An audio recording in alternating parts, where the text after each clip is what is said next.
ఆంధ్రప్రదేశ్‌లో కొత్త రేషన్ కార్డులు రానున్నాయి. ఇంతకుముందున్న ప్రభుత్వము తన లోగోను గత ప్రభుత్వము రేషన్ కార్డులపై జగన్ ఫోటోను మరియు వాటి యొక్క డిజైను మరియు జెండా యొక్క కలర్‌ను వేయడం ద్వారా వాటిని తొలగించి వాటి స్థానంలోనే కొత్త రేషన్ కార్డులను మంజూరు చేస్తారు.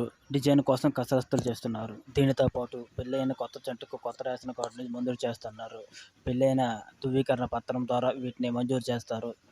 దీని తర్వాత ఇంతకుముందు 2014-19 సంవత్సరంలో అమల్లో ఉన్న చంద్రన్న కానుక పథకాన్ని అమలు చేస్తారు. ఈ పథకం యొక్క ఉద్దేశం ఏమిటంటే సంక్రాంతికి, క్రిస్మస్‌కి, పండగకి ఉచితంగా బియ్యము, పంచదార, కందిపప్పు, గోధుమ పిండి, నెయ్యి ఈ చంద్రన్న కానుక మళ్ళీ అమలు చేస్తారు. గత ప్రభుత్వం వైసీపీ ప్రభుత్వం ఈ పథకాన్ని రద్దు చేసింది.